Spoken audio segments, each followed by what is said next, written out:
next one? Assuming that we were able to solve the first question, what about the next one?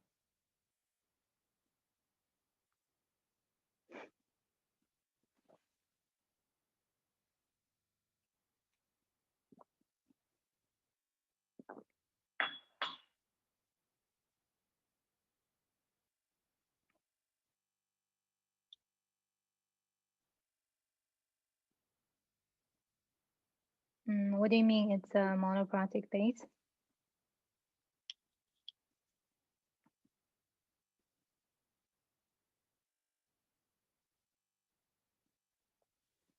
So these two are actually exactly same type of question, right?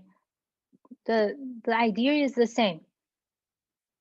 I want you to calculate the pH at the two equivalence point for titrating a diprotic system. But what's the difference here? The difference here is in the first question, the concentration of sodium carbonate is given directly. But for this one, it's not. It uses a longer sentence to represent that. Alcapit, I'm not sure which one are you talking about? Are you still talking about the previous question or for CO3 2 minus? We're not trying to calculate CO3 2 minus, but if you want to treat it with a monoprotic base, then the equation you listed here is for buffer, right? It's actually not for monoprotic base. It's for a buffer system. When you deal with monoprotic base, it's KBF.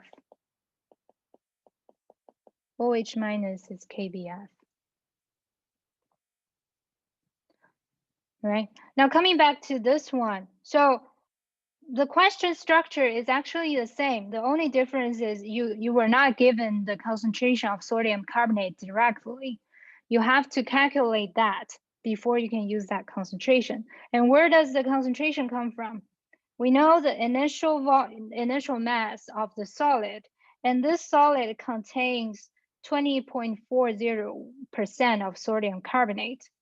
And this is dissolved in 25 milliliter of water. So from these two conditions, you will be able to calculate the mass of the sodium carbonate and then divide it by molar mass to get the moles, and then divide it by the volume to get the molarity. Yes, that's right, Elise. Okay. And after that, this question is actually exactly the same with the one about it. Okay. That's all I would like to talk about for acid and base titration. Again, I think it will be helpful to go back and review what we have talked about for how to calculate pH for monoprotic acid and base, for polyprotic acid and base, including the fully protonated form, fully deprotonated form, and the amphiprotic one, and the idea of buffer. So I see that there's a lot of confusion between when to use the Henderson-Hasselbalch equation. Right? You should never use it when you're dealing with a fully protonated or fully deprotonated form. That equation is only used when you have a buffer system. So what does that mean? It means that you have some kind of equivalent of, not exactly the same, but like you have both the conjugate acid and base available in the system. That's the case you're using the buffer equation, okay? If you're having a single species in the solution dominating, then you're not using the buffer equation. Okay? All right, so that's all for